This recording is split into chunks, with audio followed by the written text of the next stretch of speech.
Hello everyone, मैं हूं Bharti. Welcome to my channel. I hope कि आप सब लोग अच्छे होंगे, अच्छी चीज़ स्टोरी जो है वो सुन रहे होंगे और मुझे ही बता रहे होंगे।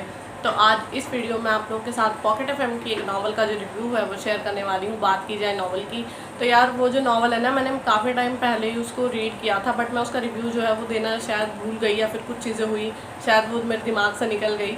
ठीक है, तो फाइनली अब जब मुझे दोबारा उस नावल को रीड करने का मौका मिला तो कई सारे उसमें चैप्टर जो है वो ऐड हो चुके थे।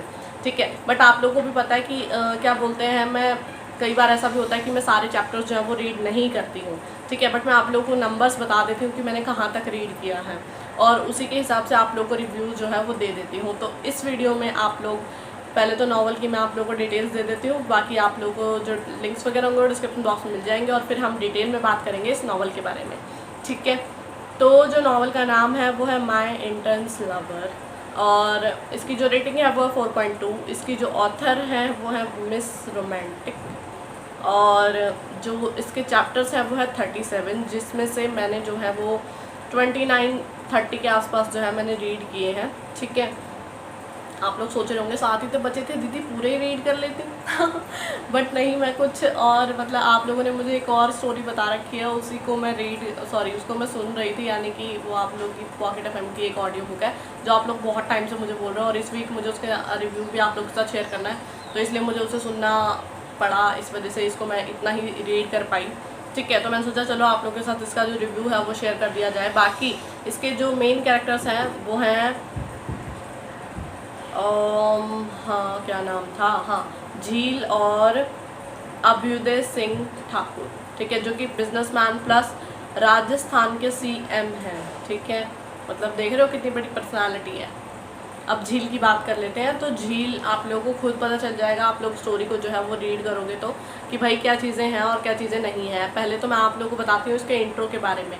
तो जो हमारे हीरो हैं वो एक ऐसी जगह पर जाते हैं जहाँ वो कभी भी कदम नहीं रखना चाहते थे, बट किन्हीं रीजंस की वजह से जो है वो वहाँ पर जाते हैं और उनकी मुलाकात जो है वो झील से होती है। ठीक है, अब झील के साथ ऐसा क्या हुआ था, वो उस जगह पर क्या कर रही थी, कौन सी जगह थी, वो आप लोग खुद स्टोरी को रीड करेंगे, आप लोग को पता चल जाएगा, क्योंकि मेन सारी चीज़ें ही वहीं पर हैं। तो फिर मैं कैसे आप लोगों को सारी चीज़ें बता दूँ, अगर मैं ही खुद बता दूँगी तो आप लोग क्या रीड करोगे, है कि नहीं है। वैसे नावल की बात की जाए तो नावल एक रोमांटिक नावल है और काफ़ी अच्छी नावल भी है। ठीक है, मतलब आप लोग को ऐसा फील नहीं होगा कि डिसअपॉइंट नहीं होंगे, इतना है कि हाँ आप लोग नावल को एक बार रीड ज़रूर कर सकते हैं, फिर उसके बाद आके मुझे कमेंट में शेयर कर देना आप लोगों का रिव्यू। ठीक है, अच्छा अब आ जाती हूँ मैं वापस से नावल की स्टोरी पर। तो स्टोरी में कुछ ऐसा है कि वो वहाँ पर जाते हैं और झील को जो है अपने साथ लेके आते हैं। इनके साथ इनका ना एक पास्ट था, ठीक है, जिससे ये दोनों जो है वो एक दूसरे से कनेक्टेड थे, बट वो बचपन वाला प्यार था, यानी बालिका वधू वाला सीन हुआ था यहाँ पे इनके साथ। ठीक है, बचपन में जो है वो किसी चीज़ के चलते जो है इनकी शादी कर दी गई थी, बट उस टाइम पे मतलब पूरा होने के बाद जो है झील को छोड़ दिया गया था अकेले। हालांकि हमारे हीरो की इसमें कोई गलती नहीं थी, बट क्या किया जा सकता है भाई। बट हमारी ही जो हीरोइन है, क्या वो उन्हें माफ़ करेंगी और दूसरी चीज़ उनके साथ जो है वो जाएंगी और जाके जो है अपनी नई दुनिया जो है वो बसाएंगी या नहीं। ठीक है, तो अब भाई ये जो है वो उनको अपने साथ लेके जाते हैं, उनके पास्ट के बारे में उनसे बात करते हैं और उन्हें बताते हैं कि भाई वो कौन है। ठीक है, जब उन्हें पता चलता है, हालांकि उन्हें वही है कि भाई उनके अंदर जो है वो इतना दर्द छुपा हुआ था, इतने टाइम से वो चीज़ों को बर्दाश्त कर रही थी, उनकी जो लाइफ थी वो दुखों से ही भरी हुई थी। ठीक है, उनके साथ क्या हुआ पास्ट में आप लोगों को ना 10 एपिसोड के अंदर ही पता चल जाएगा। ठीक है, तो आप लोग को ज़्यादा भी रीड नहीं करने पड़ेंगे, 10 चैप्टर्स में ही आप लोग को पूरी चीज़ें जो है वो क्लियर हो जाएंगी कि भाई हुआ क्या था पास्ट में इनके साथ। ठीक है, अब पास्ट में क्या हुआ था ये तो मैं आप लोगों को नहीं बताऊंगी ना, अब आगे का मैं चल सकती हूँ वापस से। ठीक है, तो हाँ, ये जो है अपनी प्रॉब्लम्स को या फिर ये कह लो एक दूसरे के साथ जो है वो सारी चीज़ों को शेयर करते हैं, फिर पता चलता है ओ अच्छा ऐसा हुआ था, तो वो उनसे माफ़ी मांगते हैं और वो उनसे पूछते हैं कि भाई क्या अब तुम्हारा क्या डिसीजन है। तो काफ़ी सोचने समझने के बाद हमारी हीरोइन जो है वो डिसाइड करती हैं कि हाँ चलो ठीक है, मैं तुम्हें माफ़ कर दूँगी।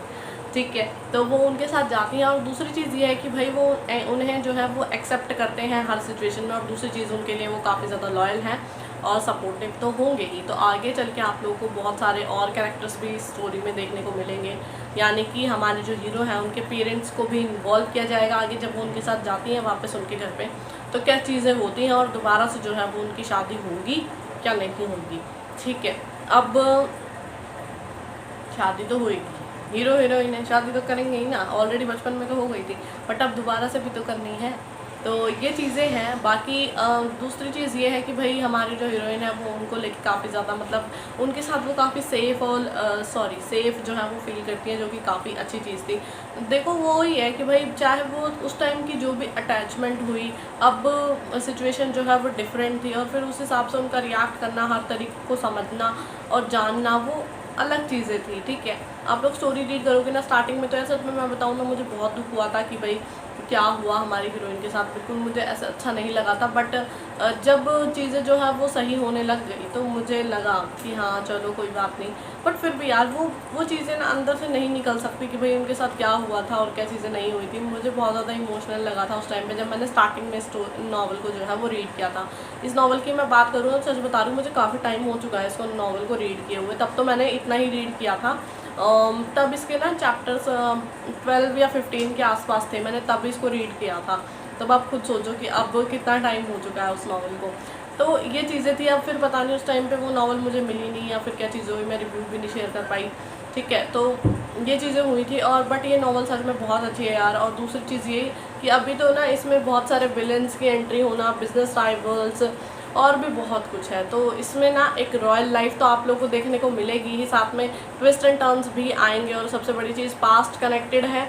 और अब ये देखना है कि ये किस तरीके से एक वो कहते हैं ना हैशटैग कपल गोल वाली चीज़ें कैसे उभर के आती हैं और कौन कौन इनकी लाइफ में जो है वो एंट्री लेता है, कौन पॉजिटिव होता है और कौन नेगेटिव होता है। और दूसरी चीज़ वो ये कि भाई ये जो स्टोरी है इसमें इनके यानी हमारी हीरोइन के जो फैमिली वाले हैं आगे चल के अदर फैमिली मेम्बर्स जो हैं वो इन्वॉल्व होते हैं, तो उनका क्या रोल होता है, किस तरीके से चीज़ें जो हैं वो फॉर्म में आती हैं वो भी देखना है। और क्या ये दोनों जो हैं वो साथ में रह पाते हैं यानी एडजस्ट कर पाते हैं। हालांकि अभी तक तो देखो सारी चीज़ें बहुत पॉजिटिव है, बट आगे चल के मिसअंडरस्टैंडिंग्स आती हैं या फिर ट्विस्ट एंड टर्न्स आते हैं तो हम कुछ कह नहीं सकते। बट देखो मैं एक ही चीज़ बोलूँगी, मुझे ना ये स्टोरी ऐसी चाहिए है कि आगे तो देखो मैं गेस नहीं कर सकती कि स्टोरी में क्या होने वाला है और क्या नहीं होने वाला है, क्योंकि ये सिर्फ और सिर्फ राइटर पर डिपेंड करता है, ठीक है। तो मैं अगर अपनी तरफ से कुछ चाहूँ स्टोरी में तो मैं यही चाहती हूँ कि भाई देखो मिसअंडरस्टैंडिंग हो वो चलता है, बट मैं बिल्कुल नहीं चाहती कि जो हमारे हीरो और हीरोइन है वो अलग हो जाए, ठीक है। क्योंकि इससे ना मुझे खुद को नहीं अच्छा लगता, बस मुझे कोई लीव वीव नहीं चाहिए। हाँ थोड़ा बहुत वो नोक झोंक और लड़ाई झगड़ा सब चलता है, बट क्योंकि विलन्स ही इतने सारे होते हैं यार, अब घर में ही लड़ोगे तो फिर क्या मतलब रह जाएगा, मतलब अपने ही पार्टनर से लड़ने का क्या ही मतलब। पहले विलन से लड़ लो ना दोनों आपस में मिलके, उनको भी सिखाओ ठीक है। तो ये चीज़ें मुझे बहुत ज़्यादा पसंद है। बाकी देखेंगे क्या चीज़ें होती हैं और क्या चीज़ें नहीं होती है, बट नावल सच में बहुत अच्छी है। आप लोग एक बार जाके जो है नावल को रीड कर लीजिएगा, फिर आके मुझे ज़रूर बताना कि आप लोग को नावल जो है वो कैसी लगी। बाकी इसमें बॉडीगार्ड्स वाला सीन, वो रॉयल लाइफ, वो तो सब कुछ है ही है। वो चीज़ें तो मुझे आप लोगों को पता है कि मुझे वो चीज़ें कितनी ज़्यादा पसंद है। और दूसरी चीज़ फिर अगर वहाँ पर एक बढ़िया सा कपल बन जाए तो फिर तो क्या ही कहने हैं। तो ये चीज़ें हैं। बाकी एक बार जाके आप लोग नावल को रीड कर लीजिएगा, जो भी डिटेल्स और लिंक्स होंगे वो आप लोगों को डिस्क्रिप्शन बॉक्स में मिल जाएंगे। उम्मीद करती हूँ कि आप लोग को मेरी वीडियो और मेरा रिव्यू जो है वो पसंद आया होगा। तो अगर आप लोग को मेरी वीडियो पसंद आती है तो उसे लाइक करें, शेयर करें और मेरे चैनल को सब्सक्राइब करना बिल्कुल भी ना भूलें। और अगर आप लोग चाहते हैं अपनी फेवरेट स्टोरी नावल बुक है फिर आपका मैं रिव्यू शेयर करूँ तो आप लोग मुझे कमेंट करके बता सकते हैं। जितनी जल्दी हो सकेगा मैं वीडियो लेके हाजिर हो जाऊँगी, ठीक है। जब तक नेक्स्ट वीडियो आती है तब तक के लिए बाय और thank you for watching my video.